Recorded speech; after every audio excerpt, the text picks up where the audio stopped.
I've been so excited about this interview for many, many months, weeks, years even trying to make this happen, but we finally made it happen. So what we're going to do, I'm going to play the intro. We're going to go straight into it, and we're going to find out all about one of my favorite peoples on Instagram, Miss Kierra Castle, otherwise known as the coach for the host. This is a freestyle. I'm going off the dome. Ready for my close-up? Good looking. Let me tell you, get more bookings. Oh, that'd be nice. Giving me tips, tools, and advice. Yeah, you're gonna get them, hon. You're gonna sit back, listen to Mark Simpson. Whoa, having a blast. Gonna get it on the Bruce Lee podcast. Bruce Lee like Bruce Lee, cause it's so hard and the T is loose leaf. Making up those rhymes, don't write it, just do it loosely. If you want my respect, you better put direct. Here are the words in the podcast, that's what comes next. All right, Kierra, here we are. I'm bad. I never tell anybody that's coming, and it always throws people off because it is kind of funny. I love it. It's my That's so dope. freestyle. I wish I could say that I did it. Actually, at the event last week in Nashville, I had people coming up to me saying, wow, you're good at the rap. And I was like, that's not me. We may be British, but we're not the same person. I feel like it's not me. It's not me. Okay, so Kierra, thank you so much for joining us today. I'm really excited. We're going to dig in for the next 45 minutes to an hour and just find out more about you and about the amazing work that you're doing. I've got so many questions and I haven't really pre-warned you on any of them. So thank you so much for doing it. Absolutely. And thank you for being part of it. But before we start, I just want to give a little shout out to a Bruce Lee member called Rose Tipka. Rose literally sent me a message on Instagram about an hour ago. And the message says this. So I've been following your tips on direct bookings, and she just got a $10,000 direct booking, which is insane. So I asked the question, how did this happen? So they booked off my website. They found me on a social media post. She's been posting every single day, and which is something that we talked about for a while. It's in the book. And yeah, somebody just found it, put a request in, and they've just completed the booking, which is fantastic. So I want to give her a shout out. So thank you very much for sharing that with. That's amazing, right? When you see little things like that come in and like it all makes it all worthwhile. And I know you've got many of these stories because I see your Instagram. I see you everywhere. It is amazing. So Kierra, for those who may not have come across your Instagram just yet, can you please just give a quick breakdown of who you are, where you are in the world, and why you started doing short-term rentals, please? Yeah. Okay. First off, I have to say thank you for even inviting me on. You are a huge deal everywhere. And we've been following each other for a long time. So just thank you so much for inviting me on here, and congrats, Rose. So my name is Kierra. I'm known as the coach for the host on Instagram. I started hosting in beginning of 2019. And what happened? I was working in corporate. I was about to graduate college, and I realized I didn't like accounting because I did a couple of internships. And I was like, yeah, this culture, this lifestyle is not for me. So I stumbled upon Airbnb, and I was like, okay, I can make my salary in a month, with one little bitty one bed, one bath unit. I might as well, get 3 or 4, and I'll be cruising. So that's exactly what I did. And now we're here. I'm here. We're here now. And now, I don't even know. If you told me I would have been here 3 years ago, I wouldn't have believed you. And now we are here. So we're definitely going to dig in. We're definitely going to dig into like the background and how you got here. But before we begin, can you just please explain to me the amazing people that are around this table in this picture? Oh my gosh. So we had an amazing time in Houston.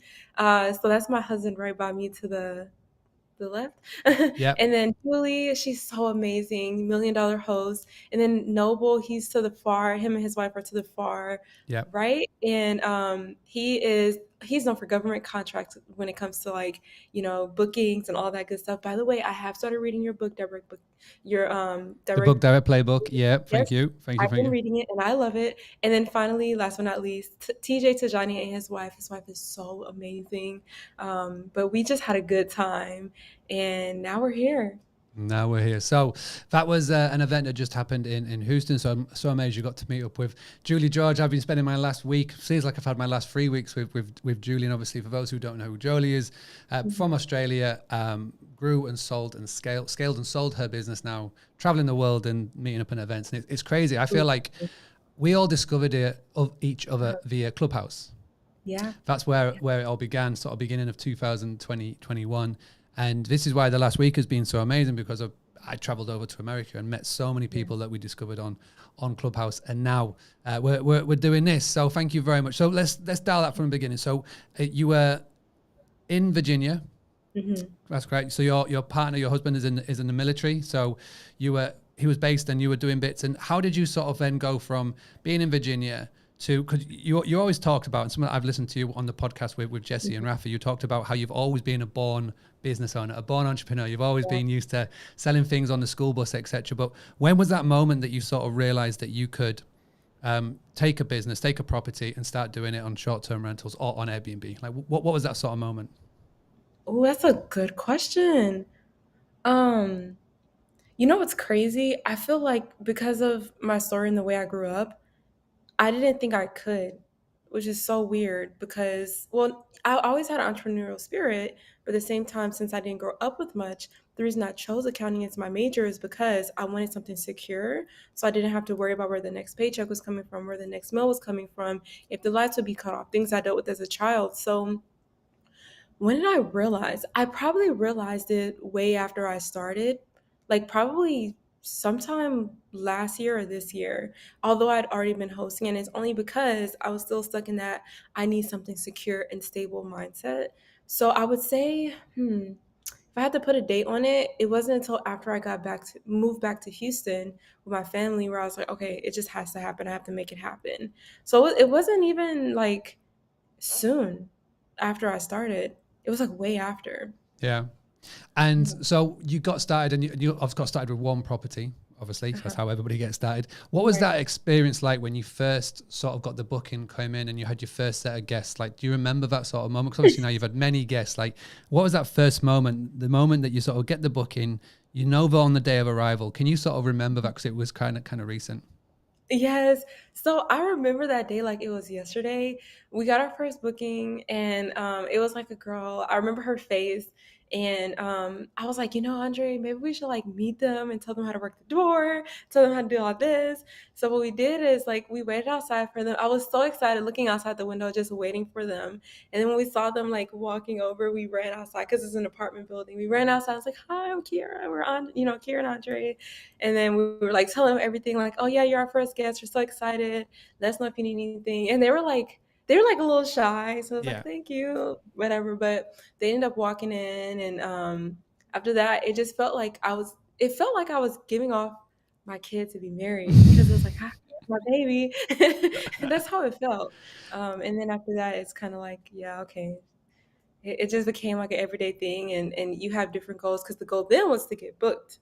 But now that we know how to get booked, the goal is like, okay, let's figure out how to reinvest and like let's grow and grow and grow. Oh, I remember that day like it was yesterday. Everybody remembers their first guest. Everybody remembers their first guest. Doesn't matter where you are, how long you've been doing it. So over the years then, and I imagine that you've had many of guests and come and stay with you from all different areas. Is there one guest that stands out? Is there one guest, one memory, one story? Is there maybe one guest who maybe left something, whether you liked it or not? Maybe one guest that was just a crazy story. What's like that one guest that really stands out for you, if there is any? Oh, there's a couple. I remember a couple of negative stories before I remember the positive. One negative is this one lady, she booked for like a week and a half, and she was supposed to stay in our unit for a week and a half. She got to Virginia, and turns out she just decided she didn't want to stay anymore. She hadn't even got to the property or anything, but she decided she wanted to stay on her boat instead. And I was like, "What? Your boat?" So it was big because I had just started, and I didn't know how to navigate it because I was like, okay, I'm worried about my 5-star reviews because I'm new, but I'm also worried about my money. But, I also want to make sure you know, but then I was like, okay, Kira, you have a cancellation policy. Just tell her cancellation policy, cancellation policy. She never ended up leaving a review, but we stood firm, and I think we told her like we're not like we can't. And it was my first real learning lesson. It's like either you people please or it's a really hard mix. And then I would say the positive story. What's a positive story I can remember? Oh, I met someone whose husband's a big producer on a lot of shows on HGTV. And she's like from the area of one of our Airbnbs. And I kept that connection because I'm like, girl, if you need any Black women on your shows, let your husband know I'm here. So we've been in Nice. contact a little bit. So Hopefully Those it's are, but those are like talking about bookings and talking about marketing. Sometimes those are some of the best connections to have. If I've got people coming in and out of Houston or coming in and out of your town, they're going to need accommodation. So it's a little message saying, hey, if you're anybody coming to town for any shoots, nice that is work. so true. Which is where my mind instantly goes to, which is where always thinking with like the marketing hat on. Okay. Right. So moving fast forward then, you've got your first property. When did number one property sort of then evolve into 2 or 3? Like where are you currently at in the business? How many properties do you have? And what was like the sort of the kick point to go from, hey, we can do this? You chatted to your husband saying this actual viable business model. When was that sort of kick off to property number 2? Ooh, okay. So I have another, like, a short story. I promise. It's a story Oh, though. keep going. So, I know, right? So, my husband, well, when we were dating, he decided to go to the military. So our agreement was while he was in the military, I would be in school. Then after I graduate, I would be working, kind of taking care of us how he did when he was in the military, and then he'd go to school so he could get his degree and move on. But when I realized I didn't want to do accounting anymore, I was like, oh crap, I have to figure something else out. So I tried a lot of different things, a lot. I kept trying to go back to accounting, but things just kept happening. And I feel like God and the universe, whatever you're going to call it, they were like, yeah, just stop trying to do this accounting thing. So at one point, I was like, okay, Kierra, like, what can you do to make sure that you're set and you don't have to go back to accounting if you don't want to? And I was like, well, the Airbnb thing did work. So remember, I started March, April 2019. We got back to Texas November, December 2020. That next month, we started up again. But I think the real like point was when I realized that on that unit we had when we first moved back to Houston, we made in the first 11 days, because it was the end of February. So I think from like the 12th to the 28th or something, we made like $7,000 on a 2-bedroom townhome. And I was like, wait, what? So that's when I was like, okay, like let's scale up some more. That's when I realized it can be very valuable. So 2021, I realized, okay, this can really work. So I am still really new to this, but at the same time, I have learned so much because we did scale up quite fast because the next month, that March, we had 8 more units.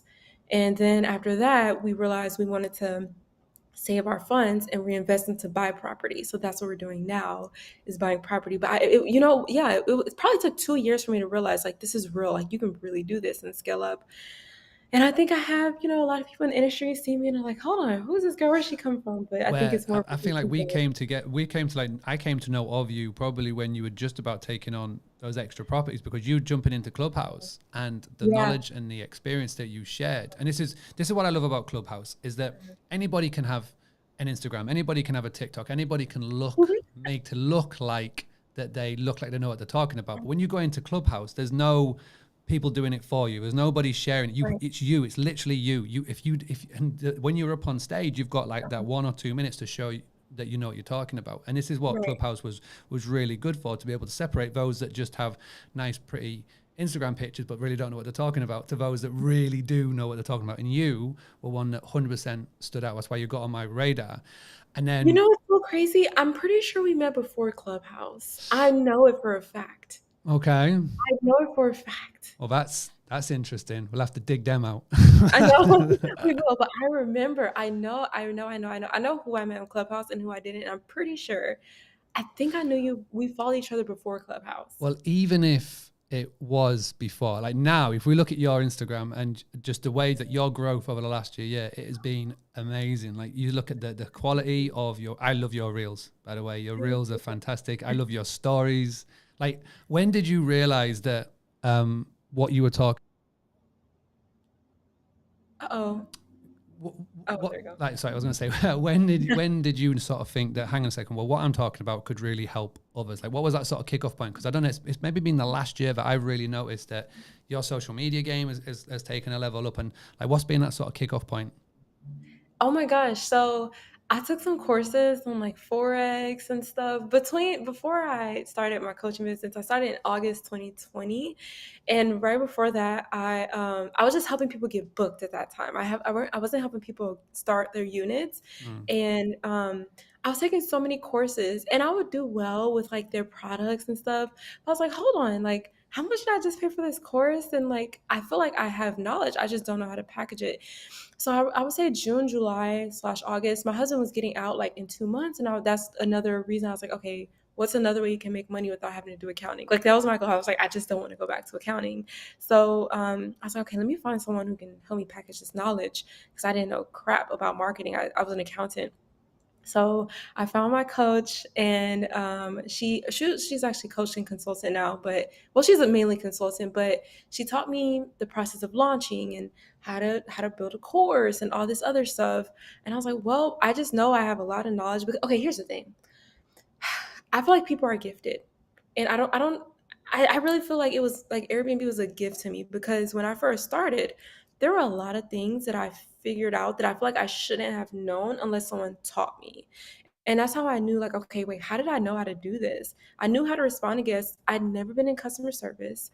I knew how to mitigate situations.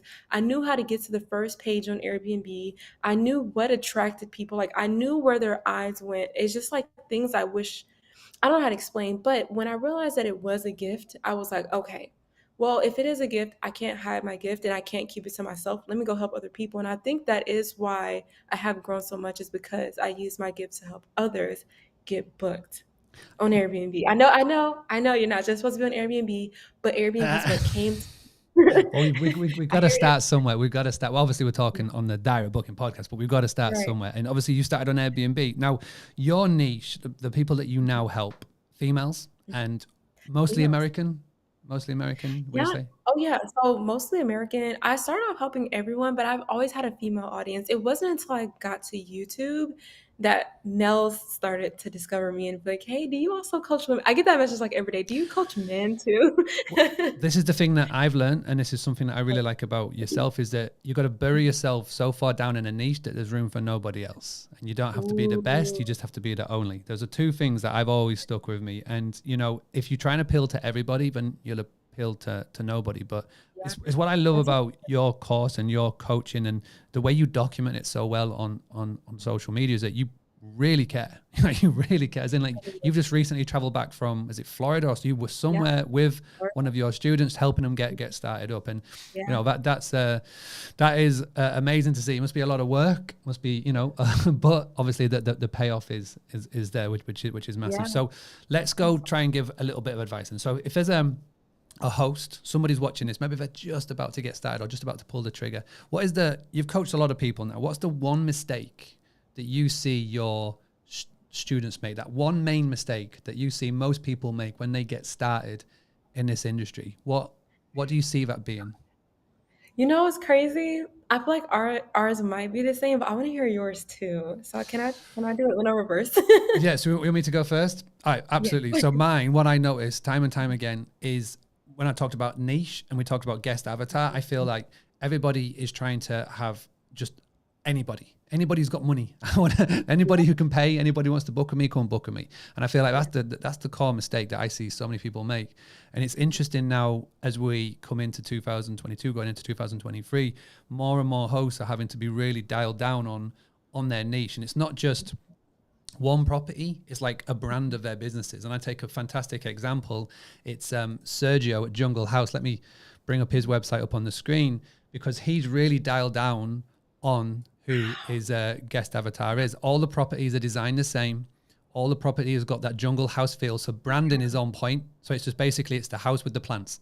And so you really do get a real good instinct as soon as you land on his site and on his business. It's like, yeah, this is a Sergio, this is a Jungle House property. And I feel like Right. that's where we're all needing to go. So whether you focus solely on maybe digital nomads, people do workations, maybe you're going to focus on solo people or big groups, whatever it may be, I feel like you need to have that niche. And I think that's the big problem that I see. But when you do get it, life is so much easier, because we've only got a very limited inventory. There's only so many heads on beds that we can fill. This isn't Amazon, you know what I mean? So it's you got to understand your guests, and it's not so much your business, it's your area. So who Yeah. comes to Houston, who comes to Columbus, who comes to York, where I'm from, like who are the people that come, and then you just go from there. That is so true. I feel like mine is similar because well, first off, that was amazing. And I'm about to go look up Jungle House when I'm done here and go show my husband. Yeah. 'Cause we love good ideas. But mine is there's two. There's a lot. But my top two is, A, they don't they don't get to know their area. They don't know if people are actually traveling there. Well, everyone travels everywhere, but they don't know who's traveling there. And like you said, they don't know who to market to. And then B, I feel like they don't, it goes back to the target audience. How do you furnish your property to pull in the people you want? Like, you shouldn't be going to stores and getting random pieces of furniture. You need, if you can't afford a designer, for example, like me, when I was starting, I was still in college. I used my internship money to start my unit, and I was like, this better work because I don't have no way to pay the rent. So I would say what I did is I looked up different interior design styles, and I said, okay, which interior design style works best for me? And so I really liked Scandinavian because it seemed clean. It seemed like something that could easily be clean between each stay. And I said, okay, well, I'm going to go Scandinavian. I know I went on Google Images and typed in Scandinavian interior design style. I looked at all the pictures on Google and I said, what do I see? What are common threads? What are common colors? What are common couch colors? What are common fabrics? And that's how I shopped. And I feel like it did help me because I kind of had my horse blinders on. So when I was in the store, I only looked for things that were Scandinavian. And because of that, that's like, I feel like that forced me to have a target audience. And so now today, when we furnish, we add, well, most of our units are Scandinavian. And I think because of it, we have the same type of guests. We don't have the partiers. We don't have the people who are crazy. We have good guests, good quality guests. That's all So we yeah. want. That's all we want. Well, brilliant. Yeah. Thank you. And that's a really good tip as well. Like how you furnish it will obviously help with everything else as well. So let's look at behind the scenes. So the sort of the tech stack that you are using, what helps run your business behind the scenes? Not the people, but like the softwares. Like what do you have in place that helps run the show? Oh my gosh. You know, it's so funny. I have all of them on my tabs at the top of this. But oh my God, where do I start?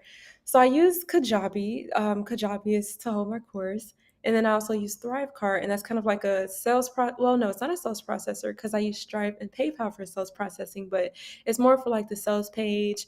I use Zapier.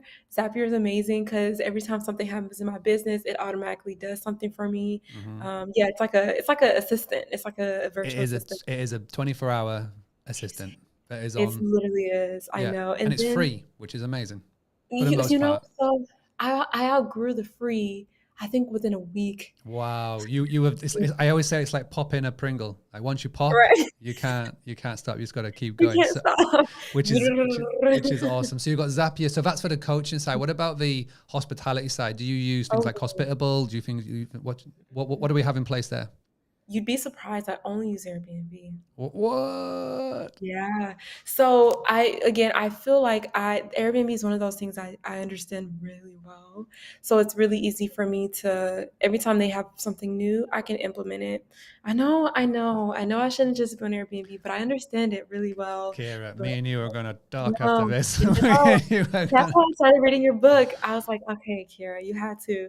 So I'm on page like 40. So we're gonna slowly just like peel this back, yeah, I layer this know. back. I'm gonna speak to you this time next year, and you're gonna be like, "Wow, Mark, I've got boom, boom, boom, boom, boom. I've I'm got doing all of these. this. Yeah, we have got I'm, all of it going on."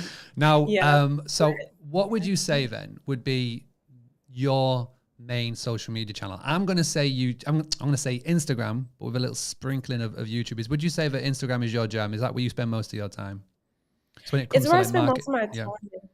Yeah, but it's so funny. Most of my traffic comes from Instagram and used to come from Clubhouse. So I had a popular interview that I did, podcast interview, and it blew up. It really did. And for till this day, most of my followers come from that interview. And I realized too, a lot of the interviews that I do, they're always like one of the top viewed videos on their channel or the top viewed video. So I told myself, okay, if someone asks you to do a podcast interview, don't be closed off because I know people charge for interviews, but I was like, why not? Why charge when it can be like it can really be something where you, like, people, like, my audience will discover you because I'll have to post this, but also your audience will discover me. So gotta Well, be I've just open to. found out today that people charge for interviews. I didn't know that. I need to work that out. Well, I would say like the big people. Actually, it's crazy because sometimes the person interviewing charges and sometimes the interviewee charges. That's great. Well, no one's going to get charged here, which is You're like, crazy. So, which was that interview that you spoke about? Who was the interview that you did that was the kickoff point? Who was the?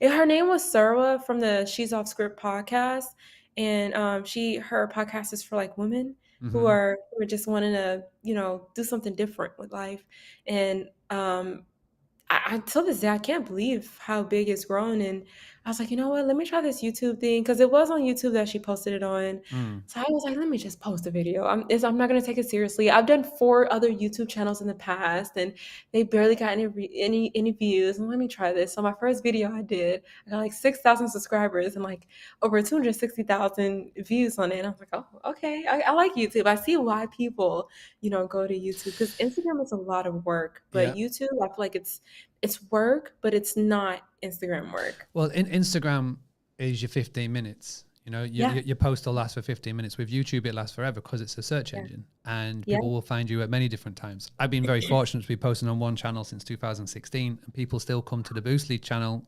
through a video that I did 4 years ago, which is That's insane. insane. And it's just, it basically just a catalog of work. And that's all you're doing is Mm-hmm. you're building it up. Instagram, Facebook, TikTok, they're all amazing. But with the algorithm, it's like here today, gone tomorrow. Yeah, digital blueprints. Yeah, exactly. So Mm-hmm. amazing. All right. So talking about Instagram and YouTube, I'm going to bring up the page on here. So the coach for the host at Coach for the Host, please do go and follow. Like I say, you will not be disappointed. I remember putting a little shout out for yourself. I think it was a couple of months back, and the amount of people that came back to me saying, "Oh my gosh, I love the Instagram. I love Kierra. It's amazing. It makes me laugh. Like your filters, you've got the tattoo filter, which has become like my thing now. I know of that through you, but you Yeah. need to get that branded somewhere because that I is know. that is I love amazing. it. I love it. All right, so the YouTube, how do people? I assume people can find that via your Instagram, but if I were to go to find the YouTube, how do they find that? So I would just go to youtube.com/ I think C/ or no, actually youtube.com/Kierra Castle YT. Yeah. Yeah, or you can just, let me think what else. You could just like look up Kierra Castle and you'll see 2 channels from me. You'll see my vegan channel from when I was vegan. Oh, And that's then what I you'll got just then. I just found the I know. vegan one. Yep. So I did that. I had a bunch of fun when I was vegan and on YouTube, but that didn't, again, I feel like that wasn't my gift. So that's why I didn't do well in it. I feel like, short-term rentals are And my now we're thing. doing this. We'll get it all linked up. We'll find all the links. And I do know that video because I remember seeing it. And I was like, wow, it's crazy. It's got so many views on it, and it's something that you've literally just launched as It's like well. a 7-minute video. It's like not even that long. Yeah. Okay. Well, Yeah. it just shows the power. It goes to show the power of it. Yeah. All right, Kierra, thank you so much. And if anybody wants to reach out to you directly about maybe coaching or just asking questions, is Instagram the best place to start the journey?